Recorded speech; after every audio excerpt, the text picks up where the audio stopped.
It's okay. I'll bring you up before there.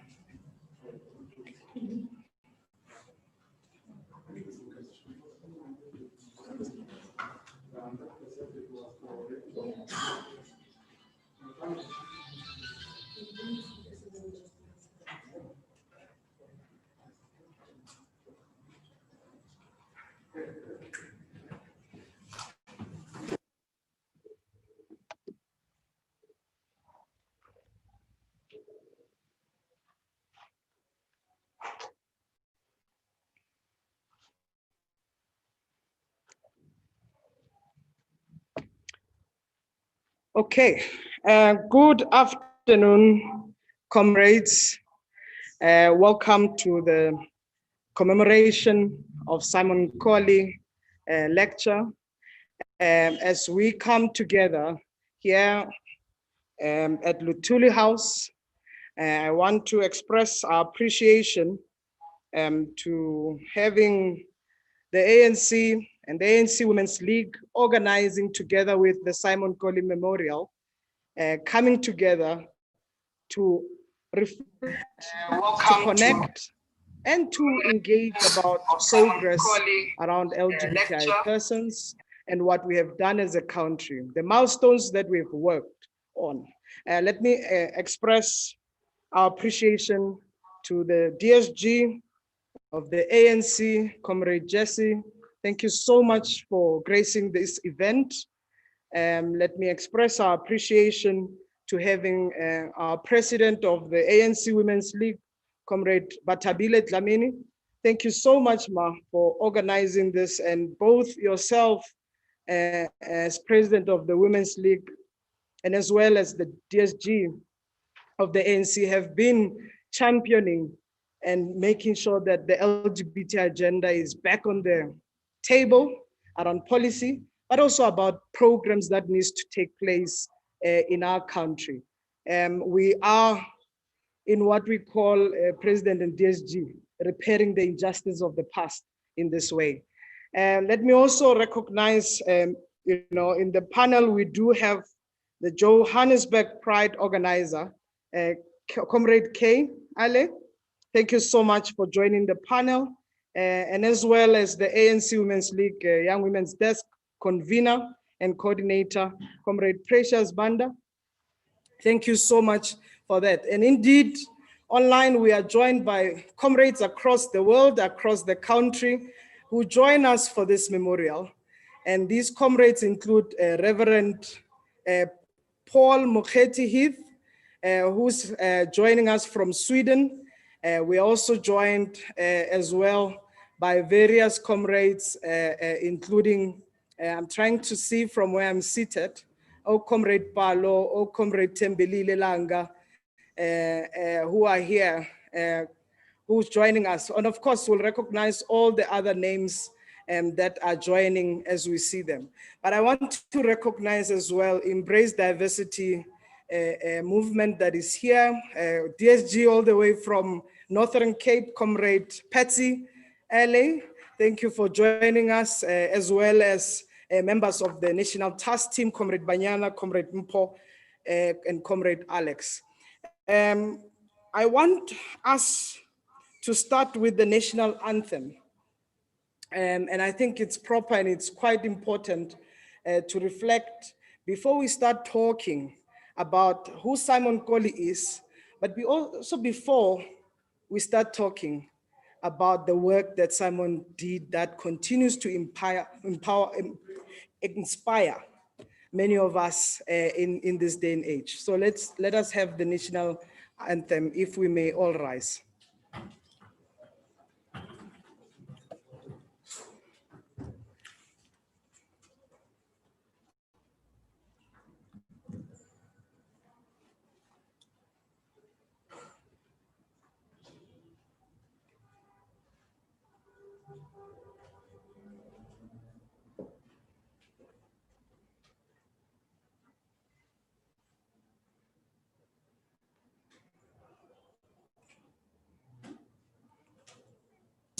Guys, can I please be made the co-host? I'm not a co-host. I can't play national anthem. Can I please be made the co-host, please?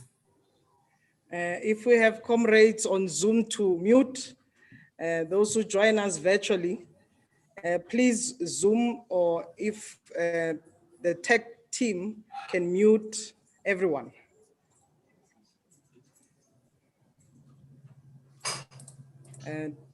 Do we have our national anthem ready?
We can't save the world, only if we do what is right. Let's endure the pain for a while, and things will be better in no time. Can't wait to meet my friends again, and tell them again, and go out with no fear. Can't wait to meet my friends again, and tell them again, and go out with no fear. And when you go out, put on your mask, sanitize your hands, keep social distance. and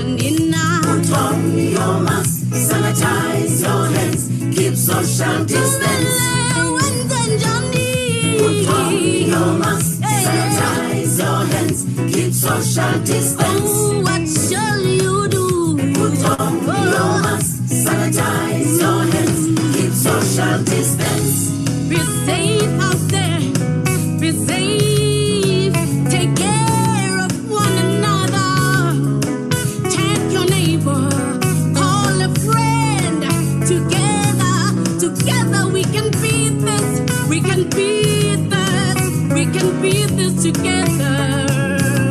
Oh, stay safe out there.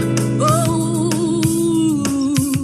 Sifike insuku zokugcina sivike kunzima umhlaba uyaphenduka sisikele singazivika kanjani isifo singabonakaliye ehluleka dokotela ngapha abantu bayaphela seke siza wona umkholeya nami ngisikhaya ngiphokophela. What shall we do? Stay at home, wash your hands, keep social distance. Sing and Johnny. Stay at home, wash your hands, social distance. Viva ANC, viva! Viva ANC Women's League, viva! Viva ANC LGBTI Desk, viva! Viva Simon Nkoli Memorial, viva! Viva ANC Women's League, viva! Amandla! Amandla! Matla! Comrades, in January 2020, the ANC Women's League launched the ANC Women's League LGBTI desk, and the launch of this desk took place in Northern Cape during a very important week where we were celebrating ANC birthday. We marked history, DSG, President. And this will never be forgotten in the books of the ANC, recollecting the steps of many ANC stallions, icons who fought for freedom, who fought for equality, who fought for liberation for all in everyone's diversity. Today also again, as we stand and we share this platform that is brought together by the desk under the leadership of President Bathabile Dlamini. And we pride ourselves with all the provincial platforms that are set up to advance the LGBT agenda. And I'm hoping, DSG, with these steps, we will ensure that we do not reverse these gains within provinces, within provincial structures, but to go to the lowest level of ensuring inclusivity and diversity, and most importantly, rooting out homophobia, transphobia, and biphobia within our structures, but as well within society. As the ANC is the leader of the society, as we unite, we renew, and we ensure that ANC is coming together within its movement. We wish to be part of that, and we want to be part of it. But what is important that the LGBTI desk has brought in, it's a recollection of Simon Nkoli, who fought with his comrades against apartheid. He was one of the people accused of crime against the state in the famous Delmas treason trial of 1985 to 1989. But Simon was also gay, proudly so. And when he told the people who he was during the trial, some of them thought it would be bad for the struggle, for everyone to know about him being gay. They wanted him to have a separate trial, but the lawyers and some of the comrades within the movement who were determined that Simon would not be separated out. This will be discrimination, and it was articulated during that time. We will not separate Simon. In 1988, Simon was found not guilty of political crimes and was released from prison. He became a gay activist and was powerful in helping people to understand that gay rights are also part of human rights. And you would understand I'm not using LGBTI because these terms came in later. I'm using gay rights as it was called then. Even before the 80s, it used to just be same-sex relation. So literature is quite important as well around that. But Simon's courage in standing up for himself is one of the reasons why gay and lesbian people have rights even today. Simon and some other members and gay people started an organization called GLOW. And these members include people and icons such as Bev Ditsi. It includes people like Pumi Mteto, Upedi Nklapo, who were members of this very same organization, who stood and were allied as well with the ANC. And it's quite important to remember the work that was done by gay and lesbian organization of Wetswatersrand. But what is key, GLOW wanted many of LGBTI people to be respected. And we know because of criminalization that happened. This organization worked hand in hand with many ANC leaders. This organization formed allyship with the ANC, and we see it as well going forward across the country that there is allyship. And we also recognize that both Simon, Bev Ditsi, and many others organized the Gay Pride March in 1990 that took place. And this march also we remember the Simon global statement that is still recognized today. When he said, in South Africa, I'm oppressed because I'm black, I'm a black man.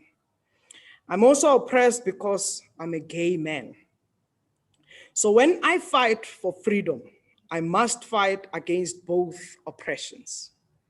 And these were the famous statements Simon made during the Gay Pride March in 1990. While we commemorate Simon, we should celebrate Simon. We should celebrate many other lives. One, those who live today and those who passed on. And I think it's important, that's what Simon would want, that visibility of queer people who were part of the struggle. Some of which also include your Yusuf Abrahams, some of which includes your Williams in Cape Town, many others who needs to be celebrated. I think it's quite important to remember those people. Without any waste of time, I want to request the president of the ANC Women's League, Comrade Batabile, to give us opening remarks as we start the program. Thank you so much. Over to you.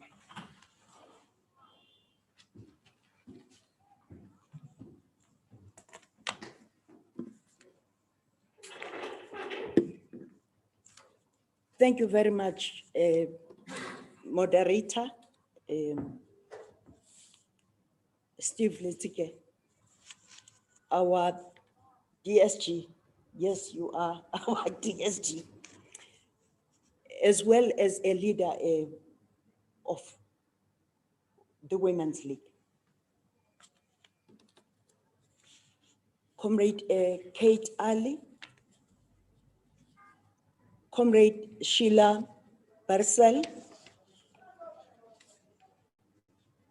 Reverend Paul Mukherjee Heath,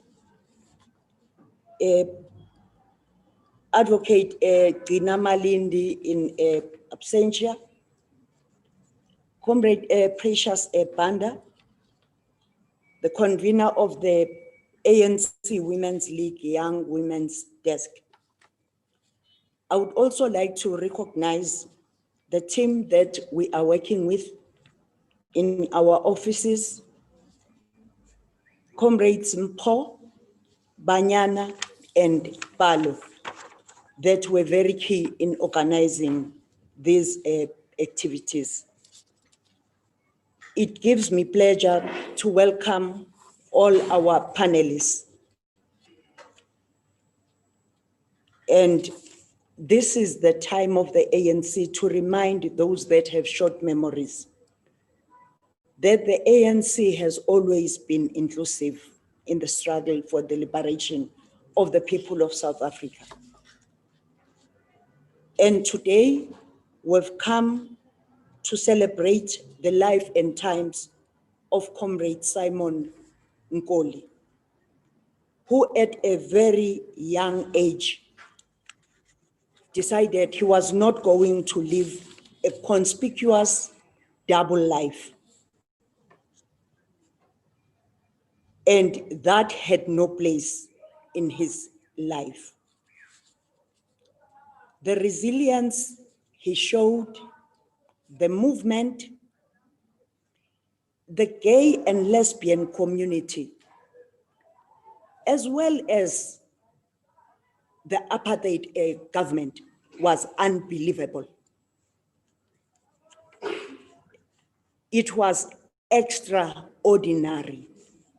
And we are still looking forward to comrades like that.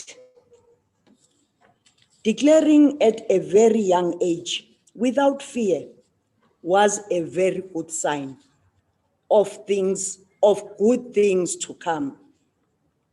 And that is why today in South Africa, our constitution does not discriminate in terms of sexual orientation. It also has a chapter on human rights. There is also legislation coming that is going to make the lives of LGBTQI plus communities much, much better. The apartheid discriminatory government failed to break the spirit of Comrade Simon Nkoli. And those that started having doubts that the moderator has spoken about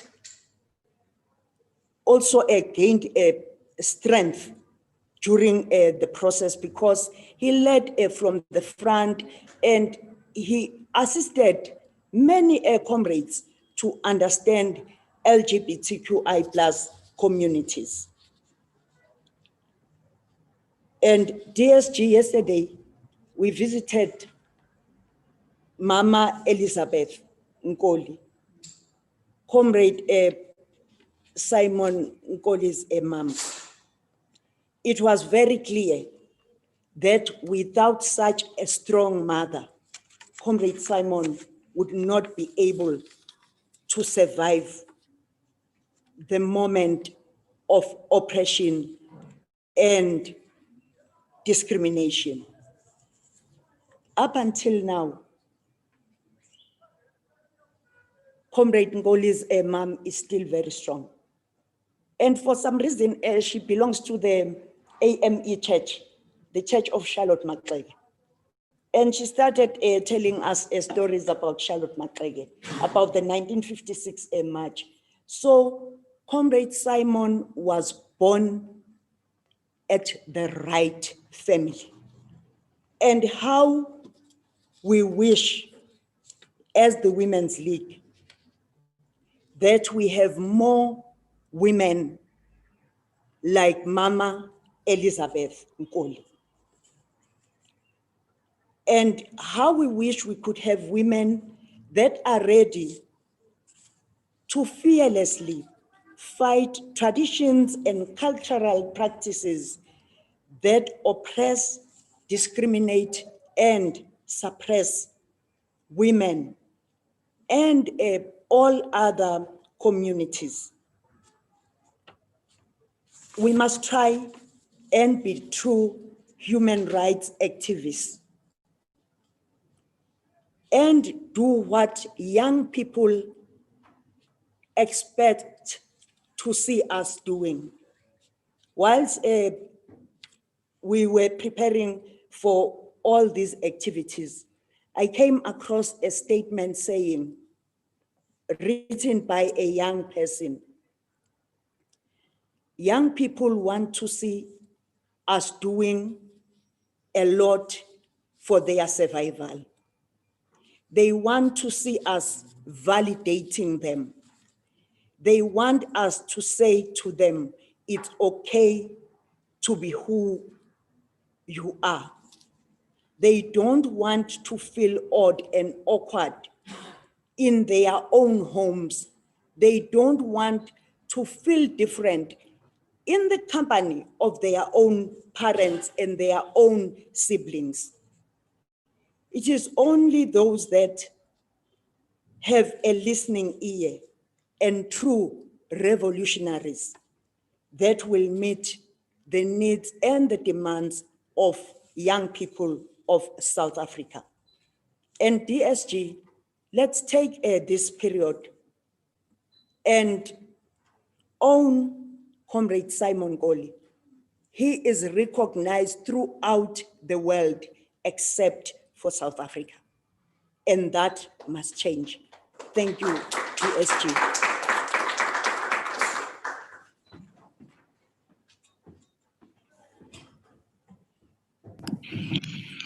Thank Comrades you so much. and members of Malibongwe. family, Igama lamakhosikazi. 30 years Thank you so much, since the Ma. first I think Pride we would Parade need to do on justice, in October as you have 19, said, that Simon and Nkoli 22 years is since celebrated Simon everywhere. Nkoli passed away on Colleagues, I need us to ensure that we take the next speaker, and the next speaker, who's the Deputy Secretary General, Comrade Jesse. Over to you. Thank you. Thank you very much, Comrade, and also to you. Good afternoon, comrades and friends, and to all the people who are listening in on Facebook and other social media platforms. We've done a great deal in our country to defend human rights of every person in South Africa. We have a wonderful Bill of Rights, which is based on humanity, which tells us that we cannot discriminate against any person on the basis of religion, sex, anything.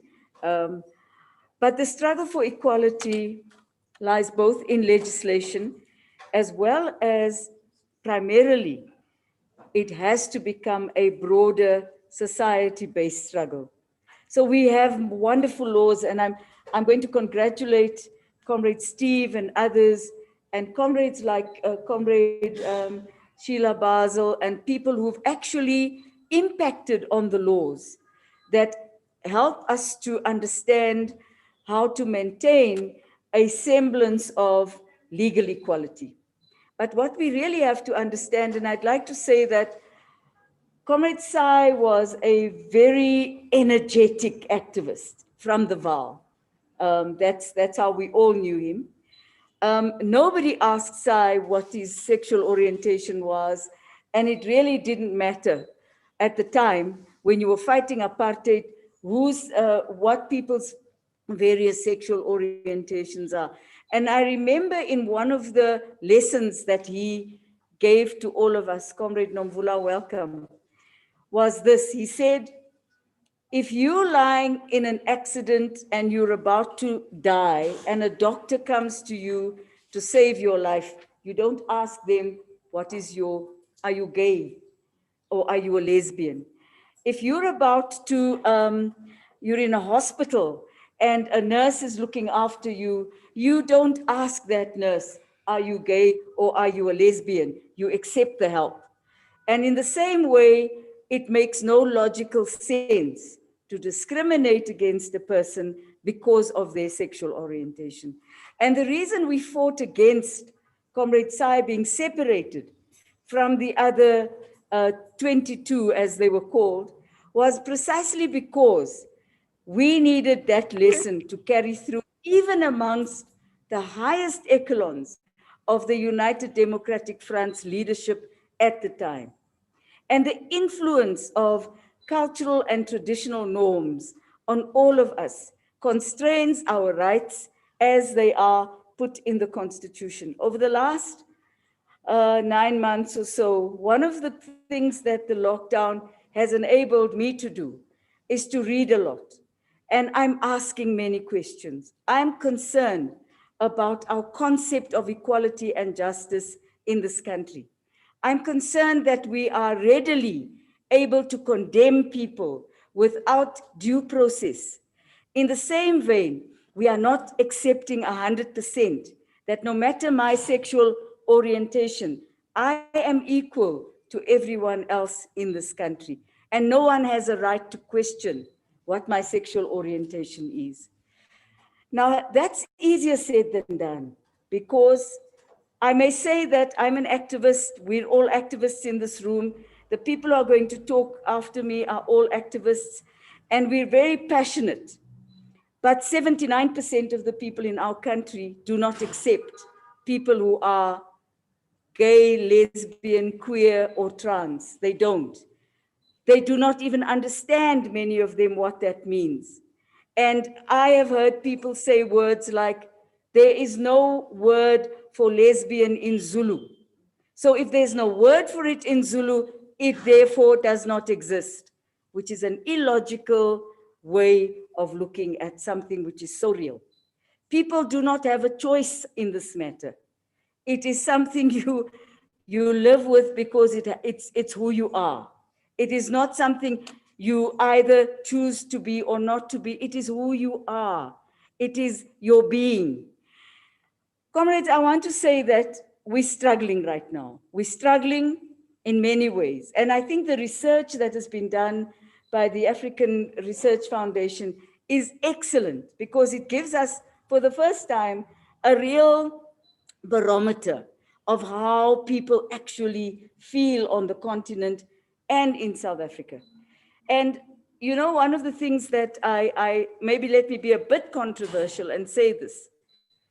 The apartheid regime suppressed the fact that gay and lesbian people existed, even in their own homes and families. And the problem that that created was a subculture of people that we began to give very negative names to. Language. It happened in the Western Cape. It happened in the community where I grew up. It happened in the ANC, and it happens in the ANC today, where the consciousness of leadership has not reached the level of the Constitution that we are so proud of, that we now look and we want to understand where a person stands. We cannot do this any longer. We cannot be this unjust society that we fought against.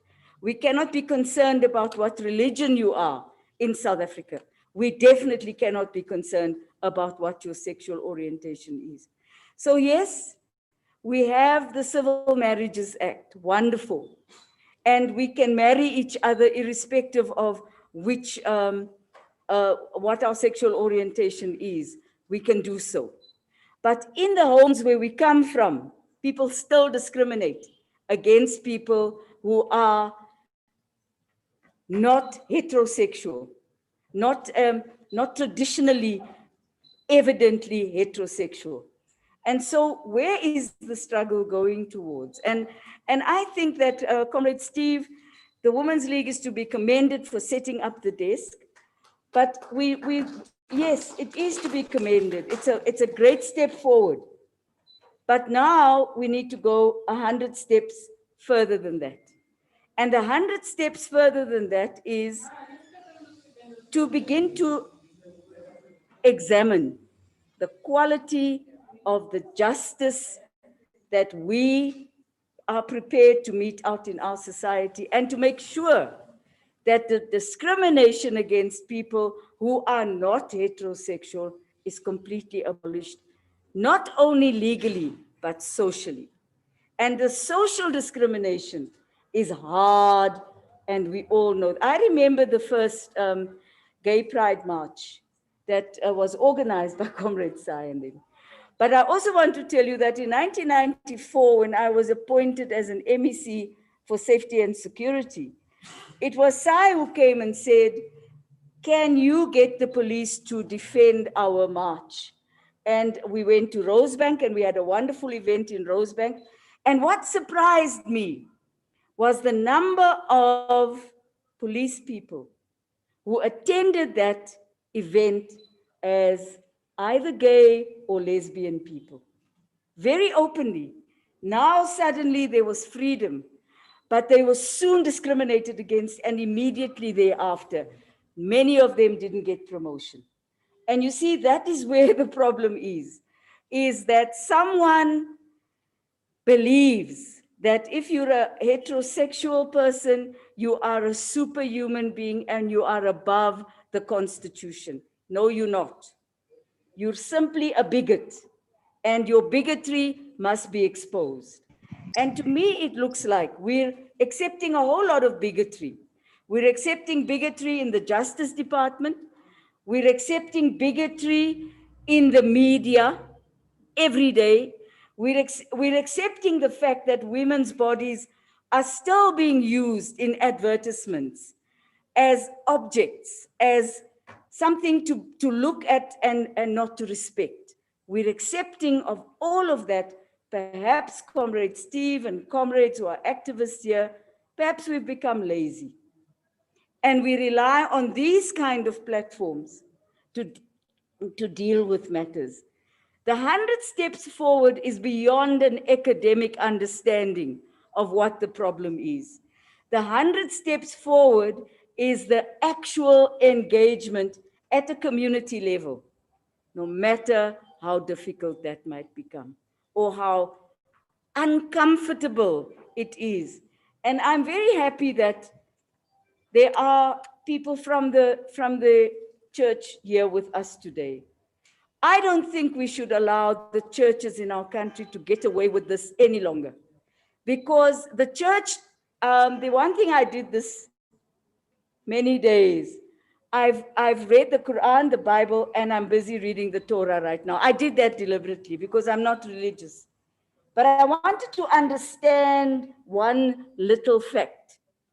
Where is the discriminatory text in each of these lauded books that we work from as people? And the fact of the matter is very little is there that is discriminatory in any one of the two. I don't know about the third one I'm dealing with now. However, the word from the pulpit speaks differently. And the word from the pulpit is the word that 83% of the people in our country listen to, and we are afraid to challenge the churches. The churches have become unjust. They accuse people of crimes before they've been in a court of law. The churches have become the core of what we need to change in our country.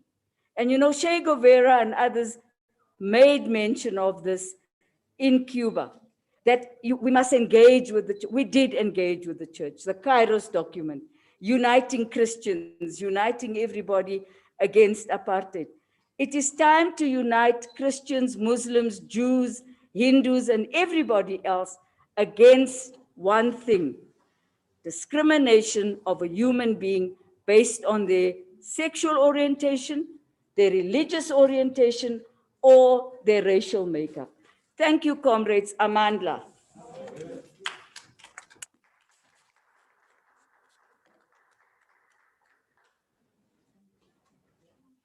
Thank you so much, Comrade DSG. Thank you for your message.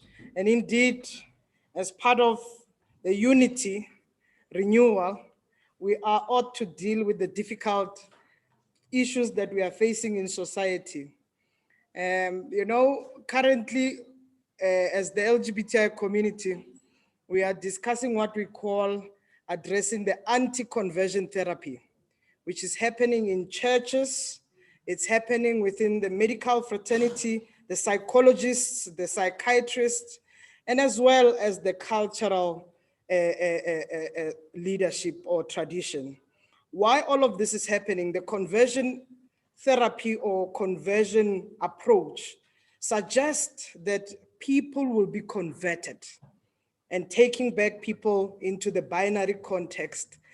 So a lot of people are undergoing that conversion reparative and cognitive therapy, and it is against the practices. We can't be doing that. Right now, there's a case, there's a petition that is going on across the country challenging UCT professor who has actually subjected a young transgender child into this therapy within the psychology and psychiatrist work. And DSG, you are right. We need to confront this. Only 5 countries in the whole world have banned conversion therapy. We want South Africa to be one of them. We cannot go on where people are converted or are seek to be repaired for who they are. We must guard against that, and we must guard and protect the Constitution. Thank you so much, DSG, for your message. Colleagues, I'm going to request, and because as a moderator, we have to look at how we move around and juggle with the program accordingly. We're going to play a recorded message from Advocate Lina Malindi, who's the former Delmas treason trialist and Simon's friend. And we may look at the video. Thank you so much, DSG. And welcome, Comrade Nomvula. Thank you so much for joining us.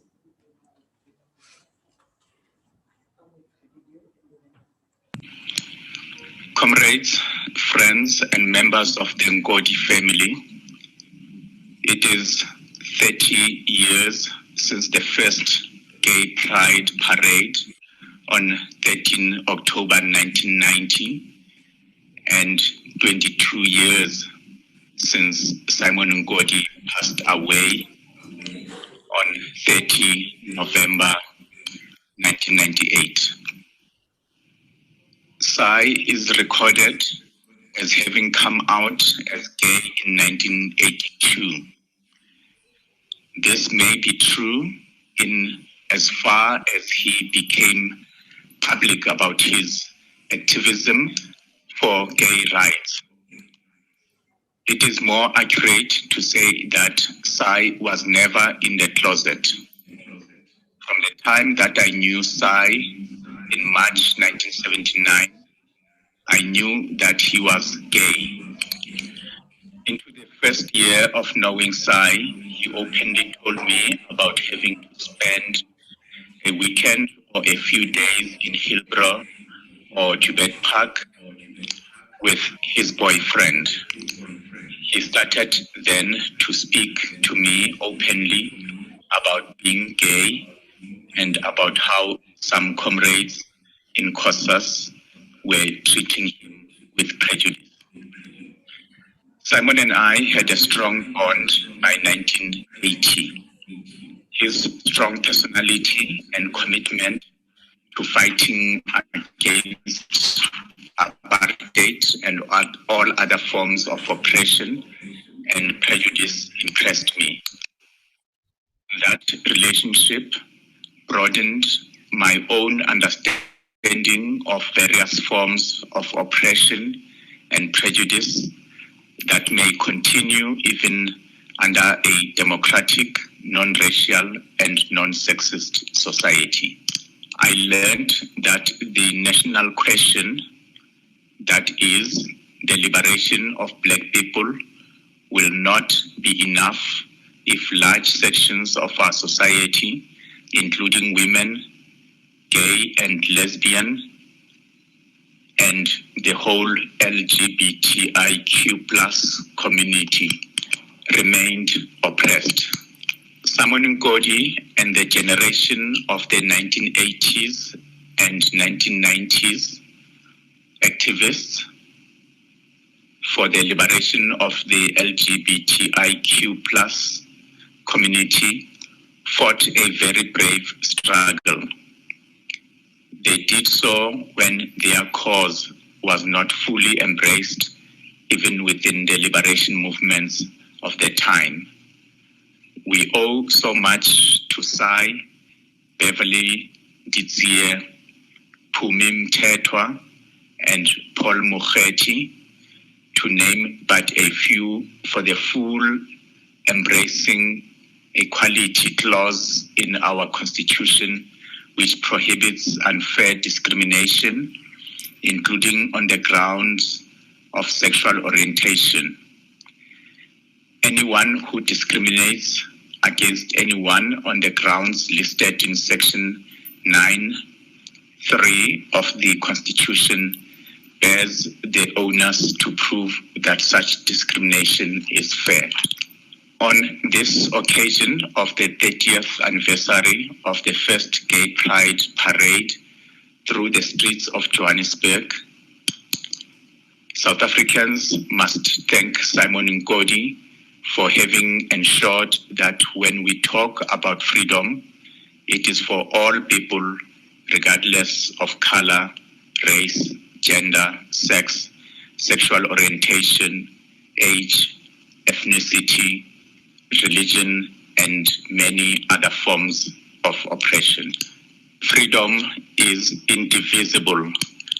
We must all therefore continue to fight to ensure that our Constitution continues to protect all the marginalized people, and that we broaden such protections to protect the most vulnerable, regardless of the strength and power of their voice in our democratic South Africa. Long live Simon Nkoli. Thank you very much.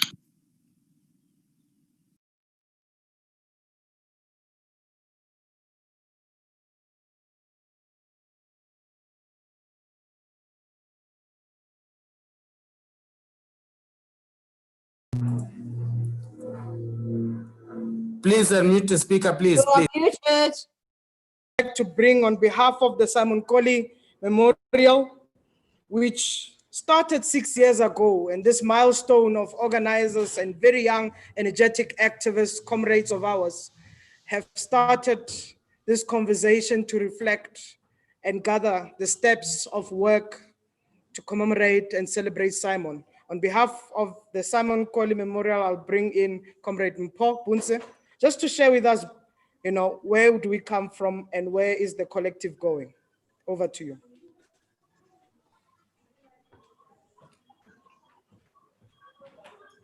Thank you very much, Chair. I will read an extract from communication by the Simon Nkoli Collective, as Comrade Steve indicated, which started the foundational work of reimagining the name of Simon Nkoli in so many contexts, especially when we try to understand the thematic areas of his work. We would know from issues of HIV and AIDS, his LGBTIQ activism. So I'll just read as it is. The Simon Nkoli Memorial Lecture is an annual celebration of same-sex loving and non-gender confirming peoples, or LGBTIQ visibility and resistance over the years. Simon Nkoli was born on the 26th of November, 1957, and died just after his 40th birthday in 1998. Through the history of Nkoli's contribution to the struggle of sexual and gender minorities, people living with HIV and AIDS, for the freedom of the oppressed majority in South Africa, we begin to unpack the history of Black LGBTI visibility, defiance, and resistance. Nkoli demonstrated various kinds of leadership and a passion for social justice and universal human rights. The Simon Nkoli Memorial is an engagement platform for young people. Its focus is on preserving the memory of activism as a means of collectively and critically rethinking our current ways of learning and organizing.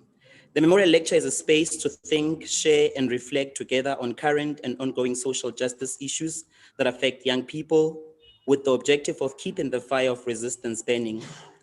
The inaugural Simon Nkoli Memorial Lecture took place in 2014 under the leadership of UJ Liberati, an LGBTIQ student society founded by Norma Pakade and Philadelphia Makwakwa. Then I personally took the first gay SRC role in ensuring that the first lecture takes place. True to the evolving nature of life, Norma Pakade started the Simon Nkoli Collective with various comrades who contributed over the years. For the past 2 years, the lecture took the form of an exhibition which drew from art from our political imagination as a means of reviving commitment to fight social injustices. We are now in our 6th SNML. This year's theme is redefining the legacy of Simon Nkoli in the context of mass democratic movement. We collaborate with the ANC Women's League for this dialogue precisely to reflect on the importance and role that Simon Nkoli played as an activist in the movement. We therefore thank the ANC Women's League for making sure that this platform is possible. Thank you.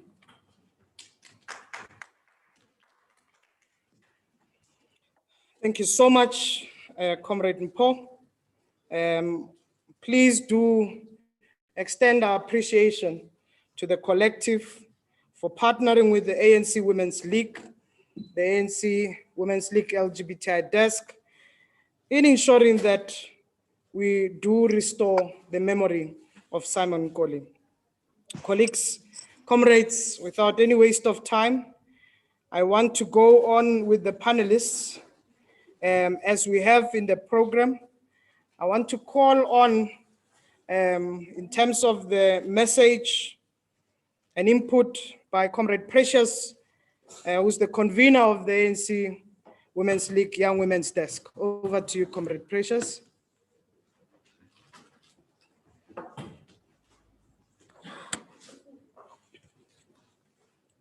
Thank you so much, Comrade Steve, Comrade Program Director, to the President of the ANC Women's League and any member of the ANC, Comrade Batabile Dlamini, the DSG of the ANC, Comrade Jesse, Comrade Nomvula, the organizer of the ANC, Comrade Sheila, the Politburo and CC of the party.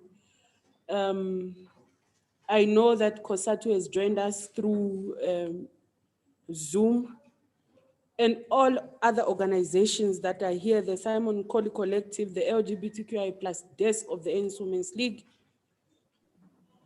activists of the Young Women's Desk that are here or protocol observed.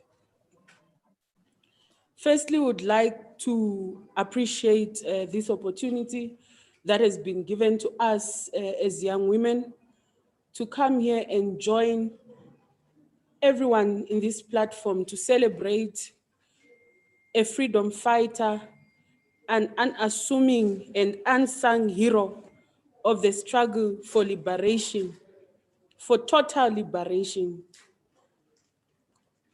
A man who brought the agenda of this community today that we celebrate. And to thank the ANC Women's League for teaching us and for reminding us who Simon Nkoli is. The first expression of intersectionality in our struggle for liberation was first demonstrated by Simon Nkoli when he spoke about himself as a Black, defranchised poor man and also gay. And he refused to separate everything that defined him as a person. The articulation of the NDR of striving to build a non-sexist, non-racist, and prosperous Africa is in fact what intersectionality is. I insist this because there are those who fail to locate intersectionality, just like decolonization, in the theory of the movement. And they refuse to pay attention to these very important phenomena that can assist us to push the NDR forward on the basis that the theory of the movement has not spoken on those. And when everything that our movement says is in fact about intersectionality. We gather here today, comrades, after President Ramaphosa just last week signed a Civil Union Amendment Act of 2020. It repealed Section 6 of the Civil Union Act of 2006, a section which had allowed civil marriages officers to opt out of solemnizing same-sex marriages on the grounds of belief and religion. This is the kind of future that Simon Nkoli fought for and imagined. And we're happy that it has happened in 2020. And for us, it is to say this is part of his legacy and the free South Africa he dreamt of. We also want to express President because in the discourse and especially in the fight for participation and representation among young women, there's been a common slogan of future is female. But us of the Young Women's Desk, who regard ourselves as progressives, want to argue that the future is not female. The future is intersectional. The future we strive to build is one that embraces all forms of our diversity and identities. It is a future that recognizes all of us in the struggle for total liberation. It cannot be female alone, because female alone is exclusionary. So the future we build and the future we fight for in our agenda for the emancipation of women and the liberation of young women in particular is an intersectional future. The struggle for women emancipation within the LGBTQIA+ community must also be advanced radically. To fight for total liberation, we must always ensure all struggles are advanced together in all spaces. And we appreciate and understand because we have young women who are part of our constituents, who are members of this community, who within the community feel, again, oppressed by their men counterparts. And this is usually overlooked because everyone in the community is united towards the phobia that we are fighting. And we want to say, as we fight for our right to express ourselves to be who we are, within that, we must fight for the liberation of young women because gender relations are in fact power relations. And it is the message that we give to the LGBTQIA+ desk of the ANC Women's League and to say we're going to stand together with them to ensure that the space of young women within the LGBTQIA+ desk is properly located. Allow me, Program Director, to just pay tribute today to President Sandra Baloyi, the first woman president of COSAS. This is the day President Sandra passed on, and I think it would not be complete to remember Comrade Simon and not remember this giant of a young woman that passed the path of our struggles as young women. President Sandra Baloyi's life and body was a battleground in the movement, just like all young women. She had to contend and to fight against different forms of oppressions. She had to suffer and face different forms of struggles that young women are confronted with. When we speak about an intersectional future, we'll never forget President Sandra Baloyi. Just like Simon Nkoli wanted us to build communities that are inclusive in real terms and not just on paper, let us all fight all forms of phobias, xenophobia, racism, what is termed as Afrophobia, homophobia, and all forms of phobia. May we live in a future that Simon Nkoli dreamt of. In doing so, let us remember the people of Palestine, Western Sahara, Southern Sudan, the Zimbabwean students, the leader of Zimbabwean students today is in jail, beaten up by police, not allowed free legal representation. Journalists in Zimbabwe are being arrested today. And the liberation movement of Zimbabwe, if it stays true to what it stands for, must release the leaders of students it has arrested. It must release the journalists it has arrested. It must allow freedom of expression built on the very values of democracy. We must remember the people of Swaziland that continue to be oppressed under the Tinkundla regime, and the release of Comrade Amos Mbeki, who's still languishing in Swazi prisons. The use of women's bodies as instruments of war, especially in Africa, must be condemned too. And we remember all oppressed people of the world. In conclusion, for Comrade Simon Nkoli to continue to live and never to die, we must continue to fight against the spread of HIV/AIDS, and we must remind young people to use protection at all times.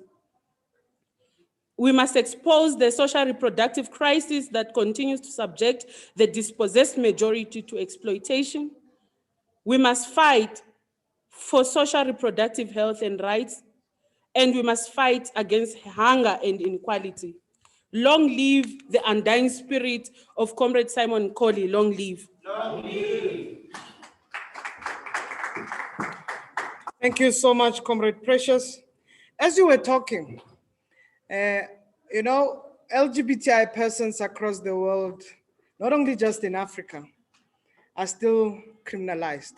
71 countries in the world still criminalize homosexual act. And we know the history of prejudice, the history where many same-sex practicing persons have longed and desired just to love. However, many of us still remain criminal in many countries. Out of these 71 countries, unfortunately, 31 countries are in Africa.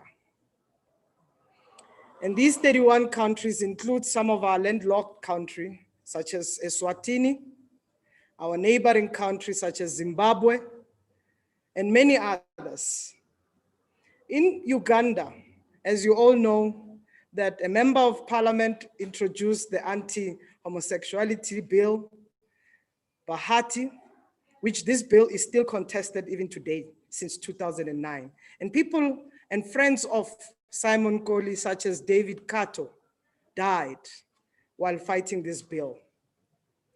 In Kenya, many LGBTI persons are stuck in a refugee camp today as we speak, who are attacked, who are brutally killed on an everyday basis. This is Uganda, this is Kenya. But while we recognize some of these problems, 5 countries in our region decriminalized in the last 2 years. These countries include Angola, Mozambique, Seychelles, Botswana, and Gabon. And 5 countries have decriminalized. And I think we are getting there. We just need to do it faster because lives are at stake. Even here in South Africa, where we have the constitution that we must safeguard because many people fought for liberation. Many people fought for this constitution that we all say must be a lived reality. Many challenges we are faced with, Comrade President, Comrade Nomvula. 74% of young LGBTI persons in schools are still discriminated and their rights are violated. 12% of LGBTI persons are rejected from health services. 88% of LGBTI persons in South Africa do not report hate crimes. Many transgender persons across our country believed that the only 4 public health hospitals that provided trans-competent services will still be open for them. Right now, as I speak to all of you, none of our hospitals are continuing with the trans competent services.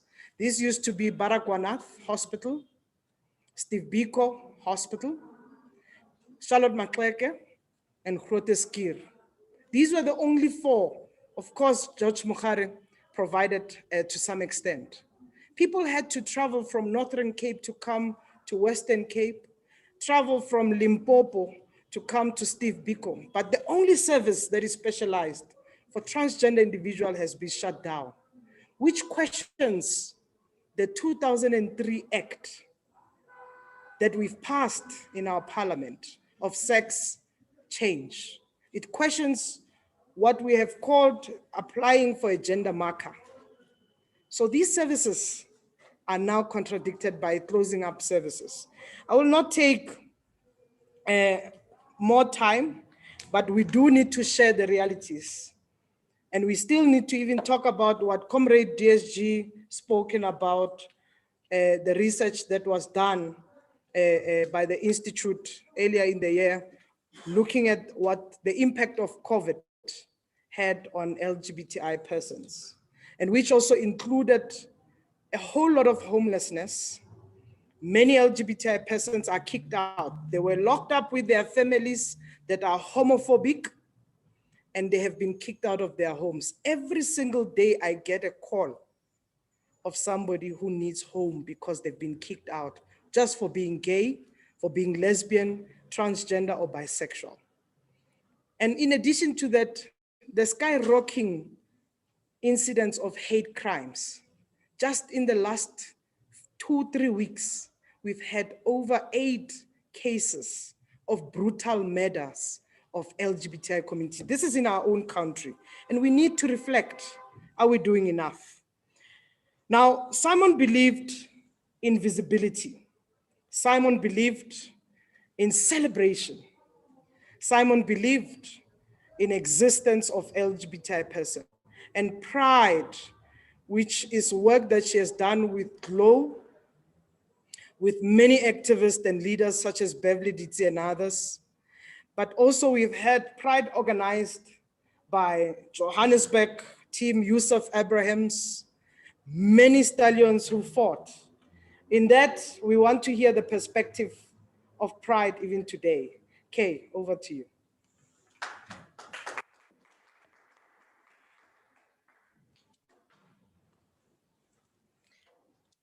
Thank you. All protocol observed. I'd like to start with greetings to the leadership of the African National Congress, in particular of the Women's League. I would also like to thank the President of the African National Congress Women's League for the acknowledgement of the LGBT community with the creation of the LGBT desk, as well as the welcoming of the gay men and the transgender community to the folds of the African National Congress Women's League. Thank you. I think from a leadership perspective, that is a step in the right direction.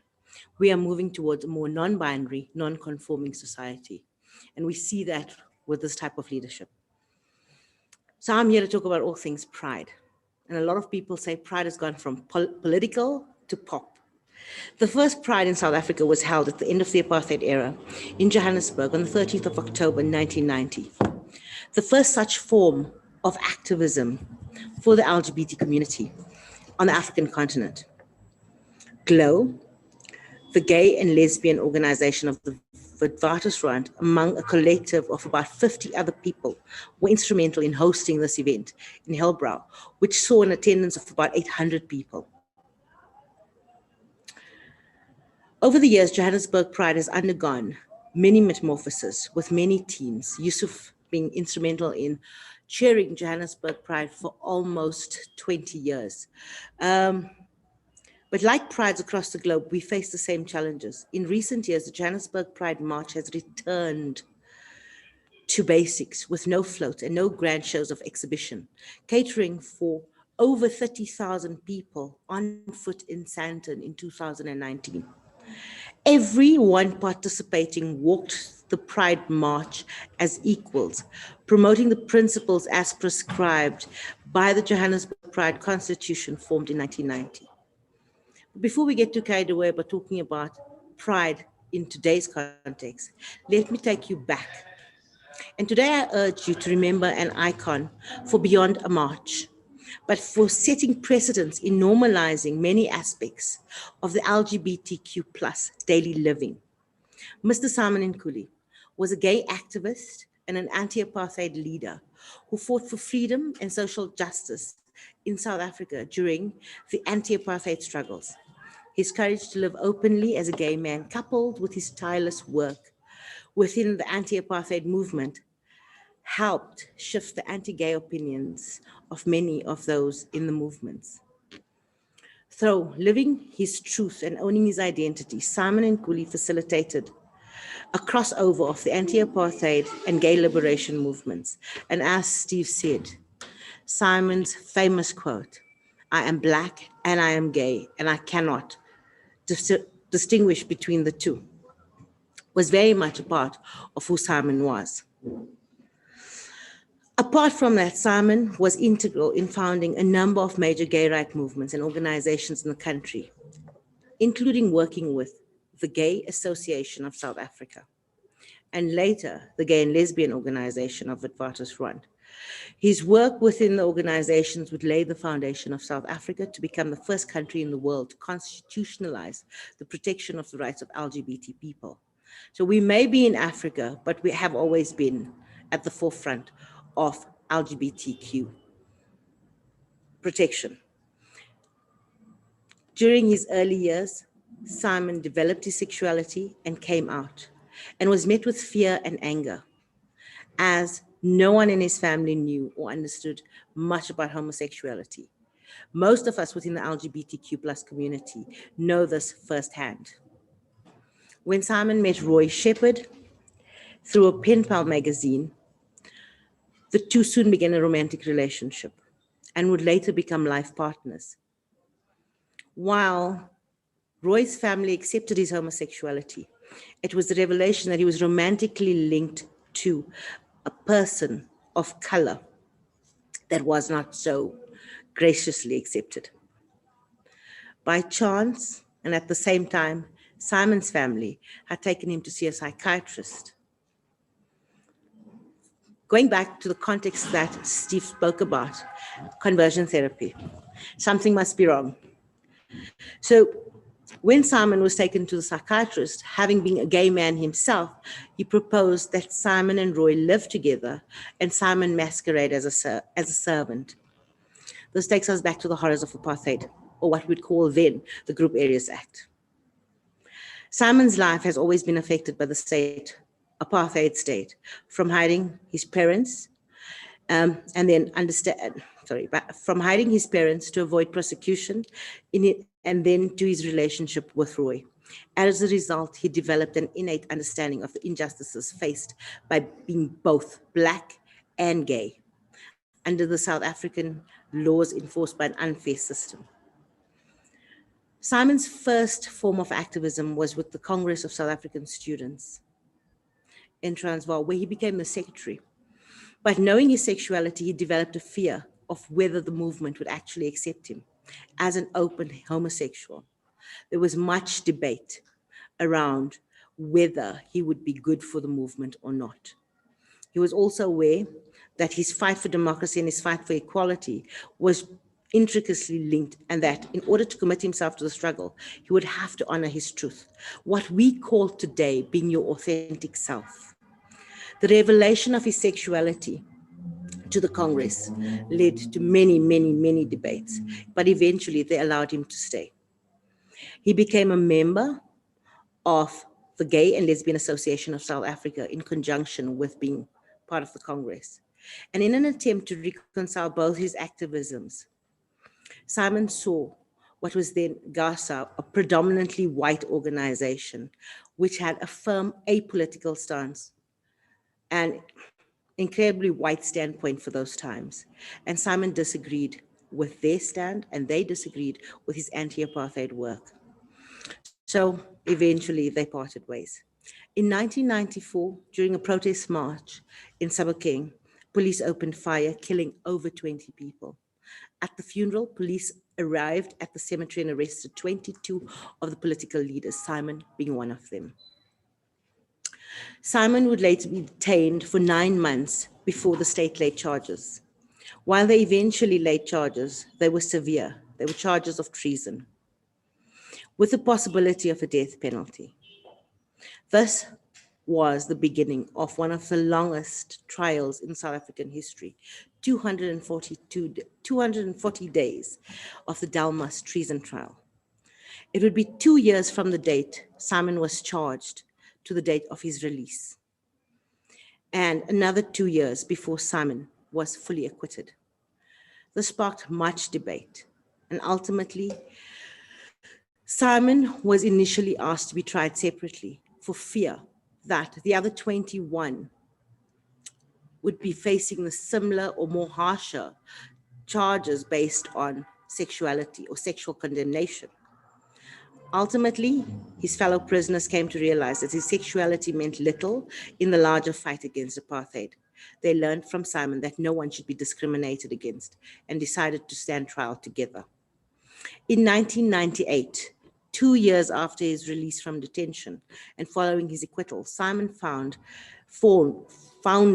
the gay and lesbian organization of the Witwatersrand, GLOW, which, as I spoke about earlier, was instrumental with a collective of formulating the first Pride in South Africa.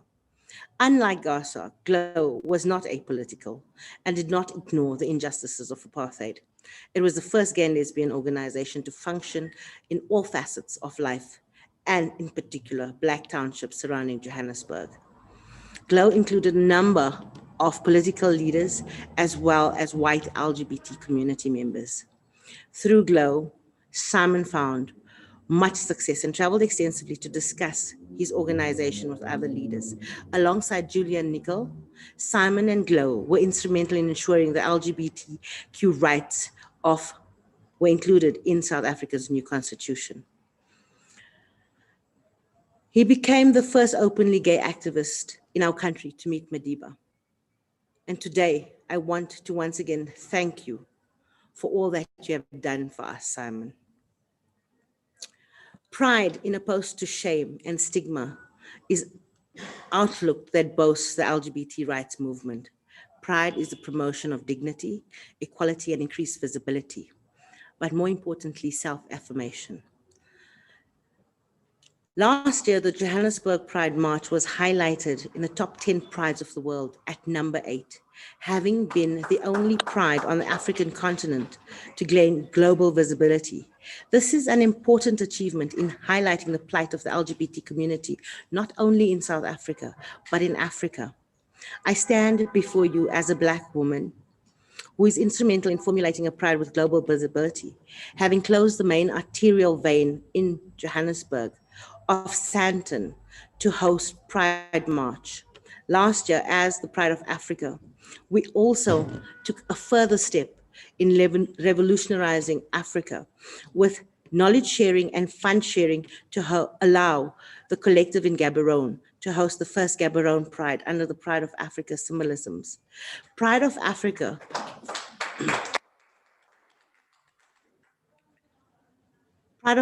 Johannesburg Pride is intricately linked, purely because Johannesburg Pride, being the oldest and most well-attended pride on the African continent, was always dubbed the Pride of Africa. Having formulated Pride of Africa and a symbol that represents African continent, what we are doing in allowing Pride of Africa to go beyond the one day and beyond the march. In that, with the COVID relief of almost 3,000 food parcels, electricity assistance, rent relief, as well as medical cost assistance, Pride of Africa is actually progressing in terms of what we do for the LGBT community, taking it away from the stance that Pride has become less political and more pop. As a woman, as a gay person, as a Muslim, as an Indian, this is personal for me. And I say 31 years later, we still have much work to do, especially in regards to shelters, education, help, and creating more Pride-like events across the African continent. To the next 31 years of non-binary, non-conformity, and total authenticity, allowing us to truly say we are proudly African and authentically us. Thank you.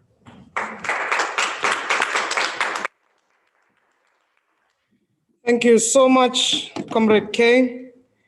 As you say that in the 30 years since the first Pride was held, we've got a long way to go.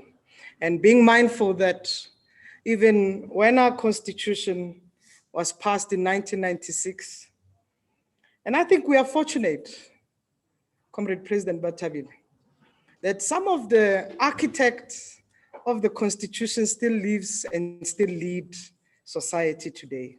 President Ramaphosa, Absolutely. who was one of the persons involved in the development of the constitution, in the drafting of the constitution and negotiation for that matter, who's our current president of the Republic of South Africa and president of the ANC.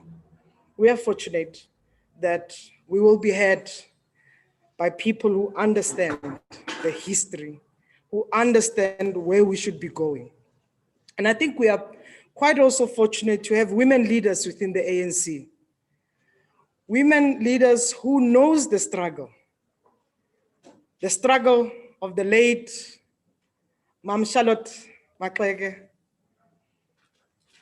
Mam Winnie Madikizela Mandela, who understand the late Mam Lillian Gonyi. As Comrade Precious has said, our struggle is intersectional, that we need to represent these issues even today. And I'm quite excited that even amongst us, we have people and allied, ANC allied partners. And the next speaker was Comrade Sheila Basel, who's the founding chairperson of the Organization of Lesbian and member of SACP. She focused on LGBT organizing and the history of Pride Cape Town, Colin. Comrade Sheila joins us online, who's amongst many women leaders that we've had in our lifetime and who we continue to celebrate. Over to you, Comrade Sheila. Thank you. Thank you, Comrade Chair. Thank you for that introduction. And let me say I greet you all. I'm not going to go through all of the greetings. Chair, there seems to be some kind of strange noise coming through. Okay, it's your Zoom. I greet you all, and I will not name all of you, but consider yourself greeted. And I want to congratulate the Women's League in taking forward this particular struggle. The one caution that I want to make to you, to people in the ANC, as well as people in the Simon Nkoli commemoration, is just be wary of being so Johannesburg-centric. From the inputs that I've heard today, one would have thought that nothing happened in any other part of the country, and that's not the case. So it's just, there is such a common pitfall that we often fall into because so much takes place in Johannesburg, that we need to be aware that there are other parts of the country that exist and where action and activities occur. Comrade Jesse, a quick word to you. You and I should have an offline discussion because I'm involved in a queer reading group, and we have come across the most, it's a queer Jewish reading group, and we have come across the most amazing texts going back hundreds and hundreds of years of gay and lesbian activities which happened. So maybe you and I need an offline conversation so I can refer you to some of them.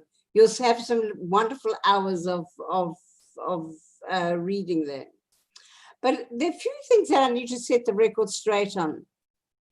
First of all, I was not the chairperson of Olga Lego, and I use those two words interchangeably because the organization did change names and people get confused. We never had a chairperson. We were organizationally a collective, and we shared everything, and every one of us did all of the activities that needed to happen. And nor was Olga Lego involved in organizing Cape Town Gay Pride, because that took place after we disbanded, because we disbanded at the time of the passing of the Constitution, because that was what we were set up for. But also in the initial stages of Gay Pride, we were really concerned because it was so directed at the white gay male community. But how did we get to know about Simon and his incarceration? A lot of it was through Roy Shepherd, who made contact through us. I had also been involved in Gaza before leaving it to establish Olga Lago. And Roy made contact with us, and we set up a letter writing process. We would write letters to Simon on a weekly basis. And one of the main people who made sure that this happened was my late partner, Julia Nicol, who really developed an incredible closeness and attachment to Simon. Yeah, they really connected very deeply with one another. But we took responsibility also for making sure that what was going on at the Delmas trial was known not only in our constituency, but also in the rest of South Africa, and particularly when, as you'll see in a minute or two, we joined the UDF. We made sure that people knew that what the Delmas trial and what was actually happening at the Delmas trial. Simon also came to Cape Town on a number of occasions to meet not only with our constituency, but also with activists whom we were engaged in at a later stage when we joined the UDF. But let me just go back to the beginning of the establishment of Olga Lago. We were established in 1985. We were actually one of the first organizations to be established. And it arose out of a dissatisfaction that some of us who were involved in the Gay Association of South Africa had with that organization, which was largely white and male. And we also knew, because all of us had to some extent been politically active. I had been very active politically since the days of NUSAS and in my student organizations. And we'd all been, and people have been involved in the Detainees Parent Support Committee and other structures that brought us to, and that's why we came together. But we came together with one focus in mind, which is why we disbanded later.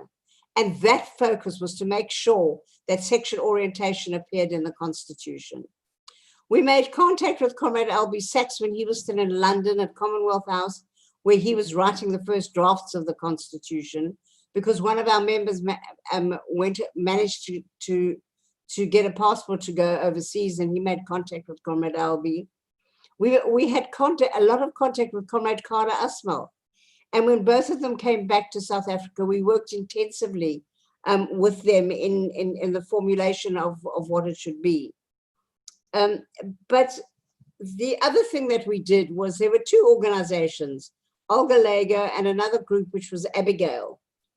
And we, under the aegis of the National Coalition for Lesbian and Gay Action, NCGLE, which was established in December 1994, we took responsibility for ensuring that that clause went into the Constitution. And we walked the corridors of Parliament. We visited virtually every single MP who had been elected to Parliament in 1994. And we spoke with them, and we addressed the party caucuses where we could. And we spoke informally to people, we spoke formally to people. So a lot of the groundwork and the plodding of the pavements was done by the Cape Town activists. However, we always knew that there was a process going on in Johannesburg that was GLOW. And GLOW had a much broader constituency. And GLOW connected much more with people on the ground. Because we were a much more, I suppose, intellectual and organizing structure, And although we had a number of workshops where we workshop what people felt they wanted in the Constitution, GLOW had the membership numbers. And that was a relationship that we connected with GLOW, that we did a lot of the thinking work and a lot of the campaigning work in Cape Town because of Parliament, but GLOW had the membership numbers. And so we all used to come up to Johannesburg for the GLOW marches. But the other arm of Olga Lego was the importance of becoming known on the ground to people who are part of struggle organizations. So when FEDSAW organized, they used to organize these kind of places where people would have tables and activists would get together and start selling their wares and connect with one another that way. When FEDSAW did that, as well as the End Conscription campaign did that, we would always take a table and we would sell T-shirts that had gay and lesbian slogans on them. And all of those T-shirts we donated to the Mayibuya Center. And you can see them in the Robben Island Museum on the foreshore, because we decided that they must go down in some historical space. We made sure that our T-shirts always had ANC colors in them. And even though some people didn't realize that they were ANC colors, there was always either a green, black and gold little flag on the back somewhere, or right across the T-shirt. And they were very popular. People always came to us because although we had a lesbian and gay slogan, we had ANC colors. And we were able to push that boundary when some of the other organizations felt that they couldn't because it was too precarious for them. We also gave out pamphlets at those occurrences, and some of the pamphlets dealt with the Delmas trial and Simon and the courage that Simon displayed in the way he came out there. One of the other things we did, sorry, excuse me. One of the other things that we did was there were gays and lesbian people in out-of-the-way towns like Vosloorus, places in the old Transvaal and in the Western Cape, where people would find our contact details and our address and write us letters because they thought they were the only gay person in the world. Because here they were in a small little town, somewhere in the country, and they were really scared and very isolated and lonely.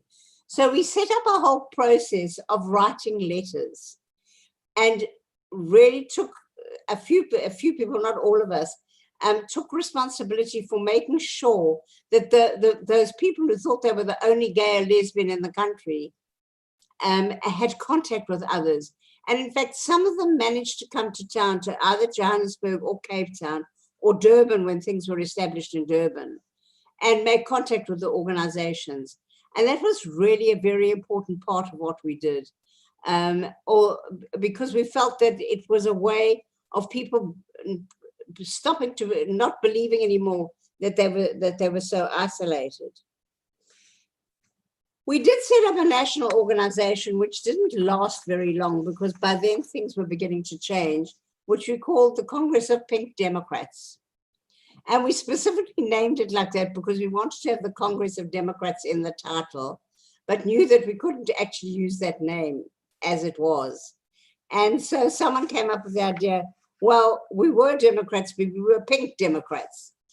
That was a wonderful national meeting because people from GLOW came to that meeting, and we held it. I don't think UCT knew that it was happening, but we managed to get a venue at UCT through the student organization. And at that stage, by then there were about eight or nine different organizations. There were student organizations forming at WITS and UCT. And there were other small organizations. There was a group of gay men in Langa who had organized themselves into a grouping. So the organizing was beginning to happen. As I said to you, by the time December 1994 came, and the National Coalition for Gay and Lesbian Equality was set up in Johannesburg, where 24 organizations actually met and developed this organization. And that organization took on the responsibility for doing a lot of the campaigning for the Constitution. At that stage, Olga Lego kind of ceased to exist. We kind of morphed into putting all of our skills and our knowledge into the NCGLE. There is no doubt that there was a key role that Simon played. And really, the key role I believe he played was in his courage and his bravery. The way that he was able to straddle this way of having his intensely close relationship with Roy, grappling with that, with a close relationship, but also with a relationship, with an older man, and a relationship which, as you would know, before 1994, or before 1990, would have not been possible because of the relationship over the color lines, and that for many of us was the courage and bravery that Simon displayed, and it was a replication of the courage and bravery that Simon displayed during the time of the Delmas trial, where he actually refused to be isolated. He refused to go into the closet, and where it must be said that some of the other trialists were not particularly welcoming of Simon and his openness and his determination not to be pushed into a closet. And in that space, people like Comrade Nina really played a major role in being the most amazing ally to Simon. And we were very aware of that. So there is no doubt that Simon played a very, very key role. But I also think that we need to be a little wary as organizations of not elevating the importance of a person above the importance of the collective that supported that person. It's very important that we don't idealize just one individual. I think we have done that in the ANC and in other organizations more than probably we should have. Simon was actually a part of a collective. And I do want to tell you, knowing Simon the way I do, he would have been the first one to admit that his strength lay in the collective that was his support, and in the people who worked with him because they loved him, but because they were committed to the same issues as he was. So in saying long live the fighting spirit of Simon Nkoli, I say that in that cautionary note of let's acknowledge that there've been a number of people in the lesbian and gay struggle who have also stuck their necks out. Not all of them did it in the way Simon did it, and not all of them will get the recognition in the way Simon did. Thanks very much.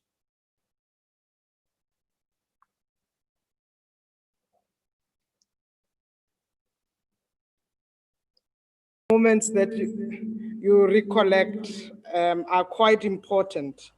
And, you know, as you reflect, Simon, you know, was also a happy person, you know, and I want to quote one letter from this book. And this book was letters that were collected by Gay and Lesbian Memory and Archive.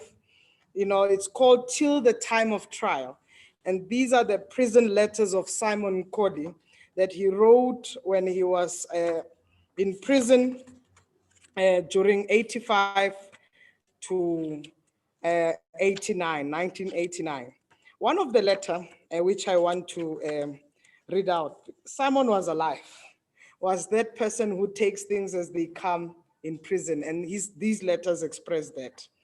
And this is the letter he wrote on the 16th of October, 1985.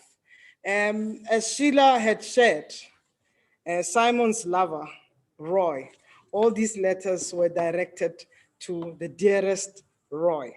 And I won't go through all the letter, but I want to quote a part where he says, I went in my prison thinking of you. I knew that you are thinking of me, but I was sulking, refusing food. Johnny offered to lend me his jacket and we'll go to court in a lumber jacket. I was telling both Johnny and Simon how worried I am about you, Roy. Johnny offered some coffee. While drinking coffee, Popo Molefe entered my cell with a bunch of clothes. Simon, these are from Roy. I nearly had a heart attack. You must be joking. Are you kidding? Did you see him? Why didn't you call him or call me? I screamed like those screaming queens in the dungeon. That's a gay club. The pants were too long, but Johnny will mend them to me. Thank you once more, Roy, and God bless you. Tina hasn't seen my new clothes. Where did you buy them? I like the punk jacket. How did you know that I am punk? I'm so excited that you didn't buy me a suit. I hate wearing suits. I have to get ready for the hearing. I will bath, comb my uncontrollable and disorganized hair. I'll go to another letter, which is quite short. He says, and this was written on 21st of October, 1985. Dear Roy, did you get my clothes? I hope you didn't mix them with those I wanted back. I was hoping to get bail and that would solve my clothes problem. But we didn't get bail because the state said the security is tense. If the situation improves outside, the Attorney General will give us bail. So we'll keep on trying until the end of the trial. If it looks as if the trial is going on for the next 12 months, this is not too long, Roy. And you can hear the life in the letters. There are many letters, and I hope, Comrade GM, we can organize some of these copies for ANC leadership, for ANC Women's League. In this way, we share the narrative of Simon. And I want to say this again, one other thing that needs to be shared. Comrade Dr. Bev Ditzi just recently launched or released a film called Lesbians Free Everyone. And this is a collection of stories of how lesbian women played a role within the United Nations. So as we mark 25 years of Beijing Platform and advancing generation equality today, that 25 years of lesbians across the world saying lesbian free everyone, I think it's quite important. That film and Simon and I film will be a great tool to work with. Now, the next speaker, who is the last speaker, it's Reverend Paul Moketi Heath. He's, of course, in Sweden. This is one of the people that I respect and I've worked with over the years, Comrade Paul, who, and I remember when we were fighting for a civil union bill, you know, he was amongst the many few reverends and religious leaders who stood up to play that role. So let's bring in Reverend Paul and hear his input as well. Thank you.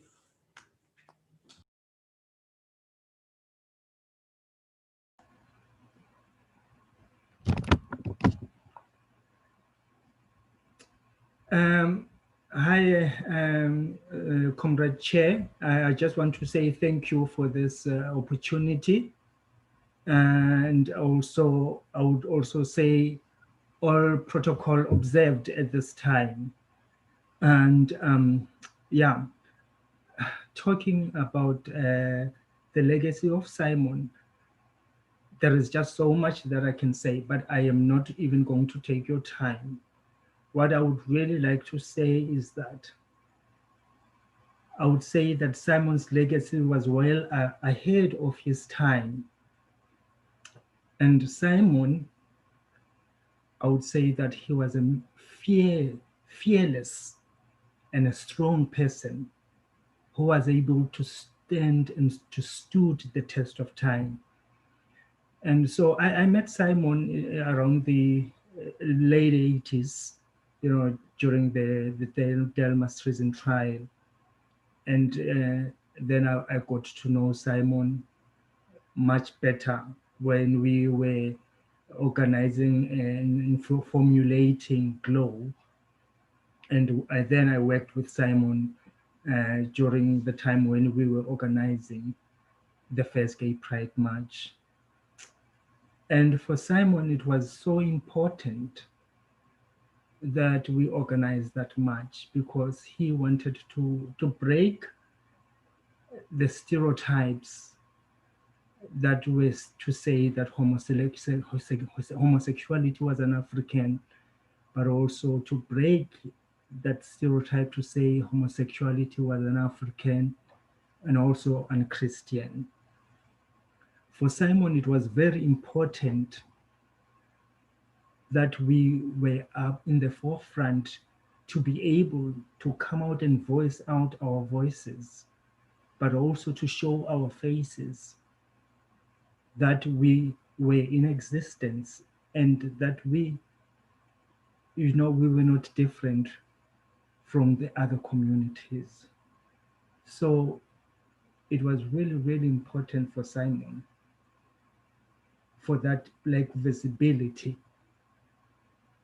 that people were able to see that we were in existence, that it was not uncultural, that it was not un-Christian, and that it was not a racial thing. And so, having worked with Simon over those years, there is so much that I was able to learn also from Simon. Because Simon, as I said, he stood the test of time.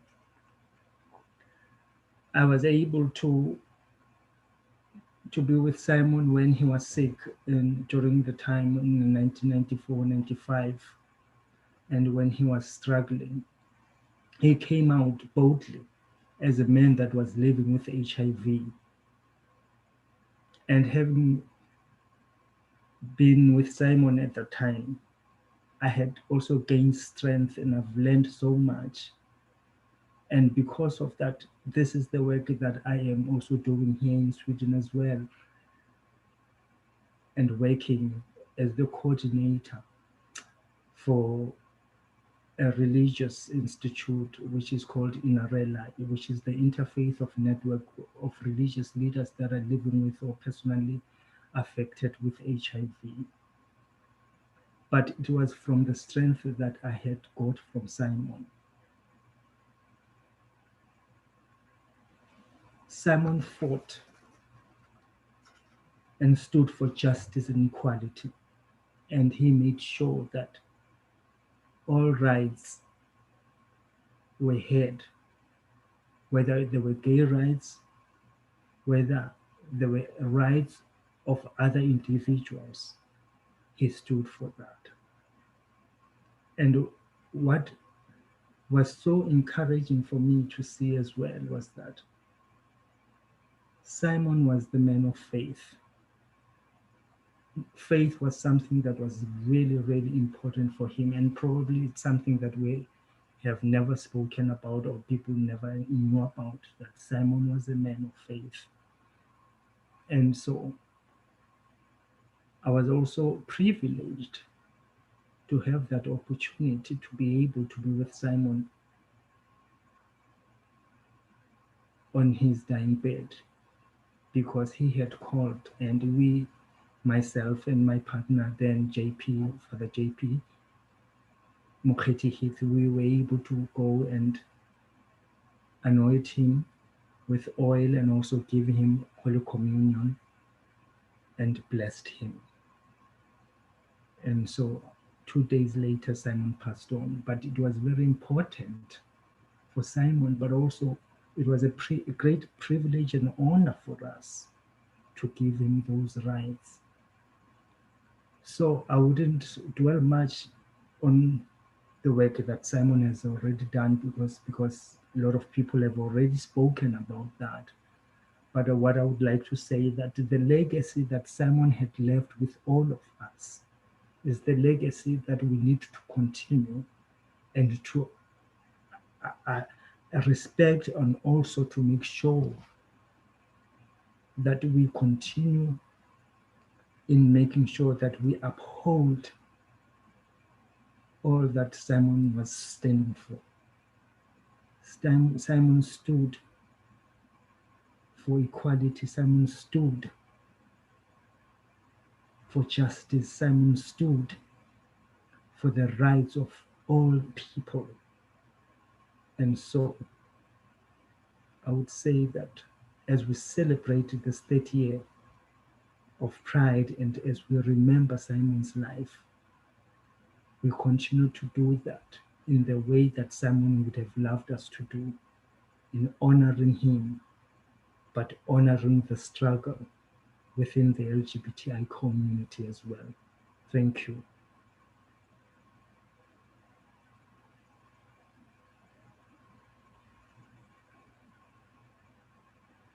Of Simon Nkoli, long live. Matla.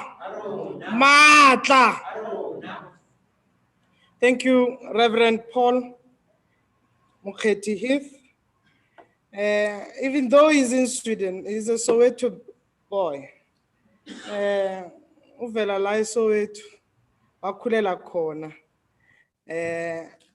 Wavula isonto la eSoweto.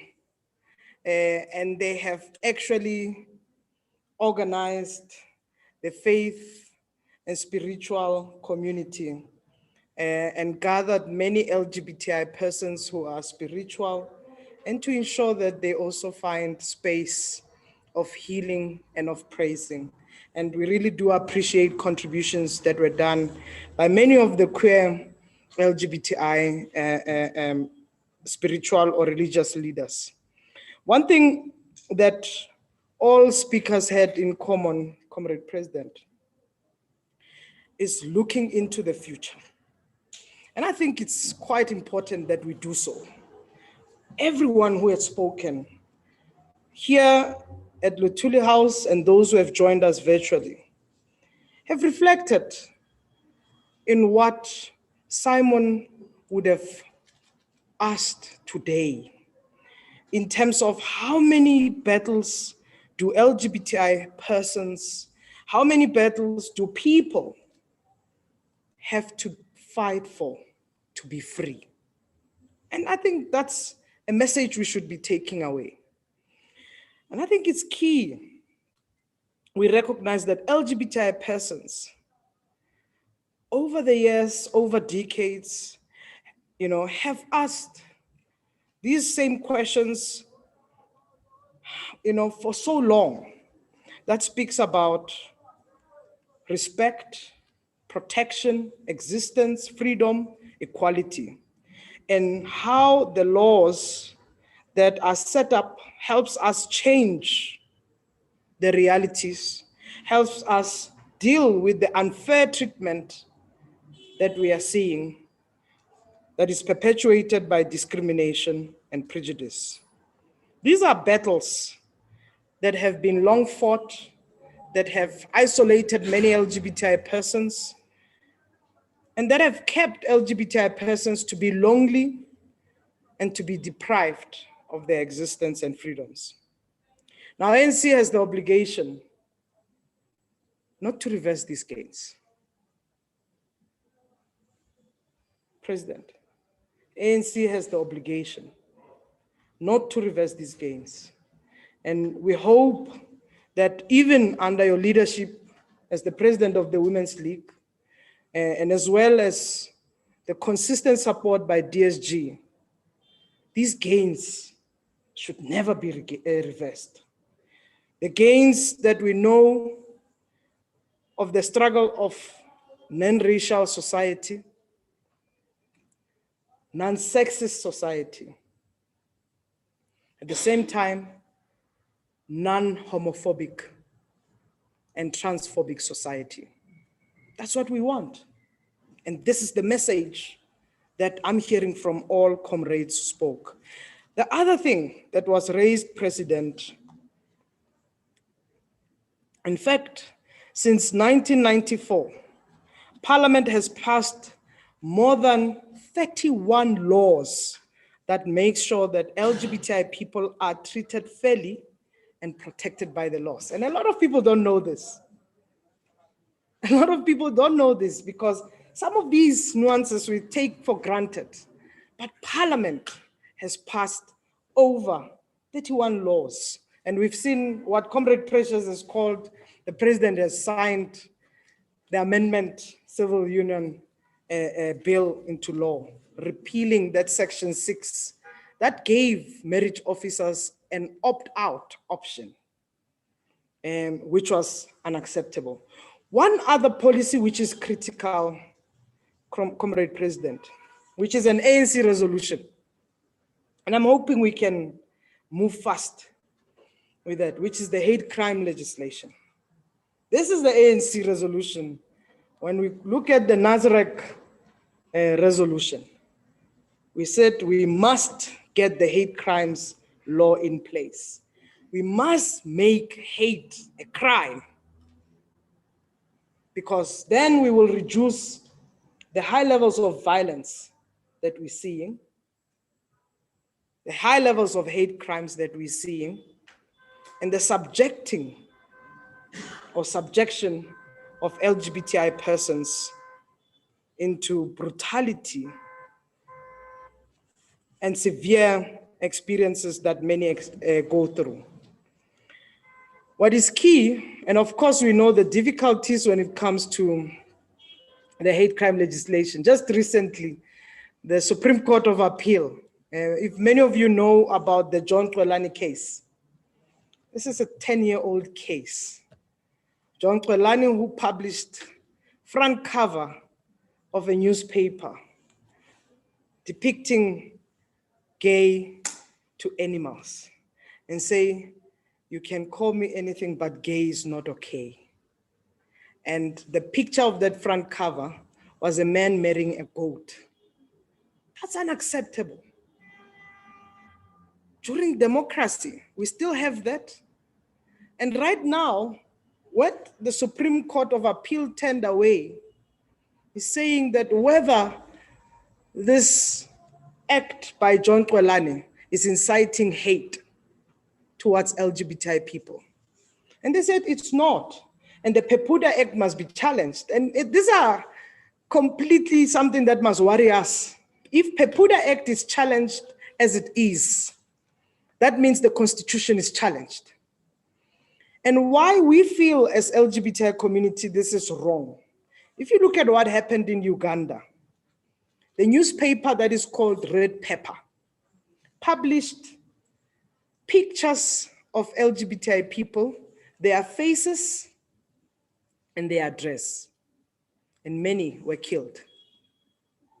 You incite, by virtue of saying hang LGBTI people or LGBTI people must die, you are inciting hate. And why we have all these hate crimes is because of what media has communicated. And these are things that we need to question. So I really do think there are certain things that we must take on, and we must never be fearful. We must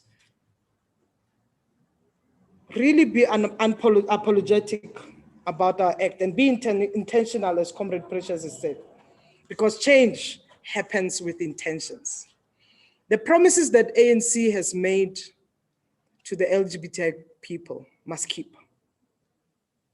Address all these social issues, address these challenges, but also not look at LGBTI people only on the response of violence and discrimination. LGBTI people are citizens of this country. That means we must also look at the economic justice. If 50% of trans people, and this is the research that was done by one of the LGBTI organization, 50% of transgender people in Gauteng remain unemployed because of how they look.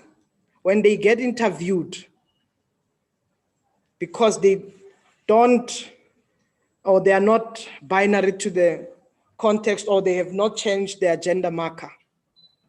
That's a big problem. You can't reject people because of their gender identity. That is self-determined. You are disrespecting the bodily autonomy of people. I think we must question what is happening. The 31 laws that are there are meant to be implemented, protected, and fulfilled. So we have a responsibility. And I've said to the DSG before, GM knows this, is the ANC ready? Does the ANC have this big appetite that LGBTI people have? And we know as LGBTI persons, as the desk has embraced diversity, together with Women's League, together with the ANC leadership, we have that appetite to turn the tide, and we need to turn the tide. With those words, let me call Comrade Banyana, who is representing the desk, to do vote of thanks. Thank you.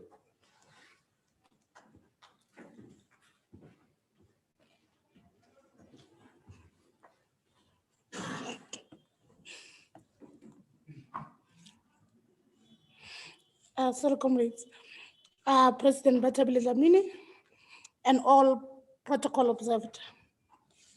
It is a great privilege to be given such a task. Usually people will say you're the last speaker to speak, but on behalf of the ANC Women's League and the LGBTIQ+ desk, we would like to extend our heartedly thanks to our speakers and guests who blessed us with their presence today. Over the past few days, leadership of Umama Batabile Dlamini has been invaluable, and without it, yesterday and today's program would have not been possible. A special mention to Precious Panda, who has been guiding us as a newly formed desk. The Umanyano Week team, who worked tirelessly in making sure that this program is a success. Would also like to thank all our allies who have supported us. Lastly, I would like to mention our deep sense of appreciation to Mam Nkoli, who birthed Simon Nkoli with her unconditional love and support for Simon. The life and times of the late Comrade Simon Nkoli shows that the fight for social justice is not limited to any other gender. Hey, comrades, I'm sorry. The thing is, I'm getting emotional because it's excitement. For me to be doing this part after a very hectic week that we all had. Thank you very much, comrades. Thank you to everyone. I thank you, Mama. Thank you so much, Comrade Banyana. Thank you to the speakers, those who have joined us virtually, and those who have joined us on all our social media. We do hope that everybody will contribute to the movement. When we converse with the leadership of the ANC and of the ANC Women's League, the movement needs people. The country is built by people. Society is built by people. So as the ANC renews, as the ANC unites society, it unites all of us in our diversity. We call everybody who's watching, who's connected, the LGBTI community, young, old, persons with disability, everybody in their diversity. Join the movement. Don't be quiet. And while ANC might err and do mistakes there, we come and correct. Because we believe in self-correction, we believe in growth and development, and we believe in inclusion and diversity. And I hope that we will walk away with that message, because Simon would have wanted all of us to be part of the change we want to see today. So thank you to the ANC, thank you to the ANC Women's League, and definitely thanks to the desk and all those participated. May you have a good day. Mandla, Matla, when ulele up and when ulele. When ulele, when ulele, Jini matu usi. Alikuwa zuku. Sogubula. Ibapalwa. Ali itipina.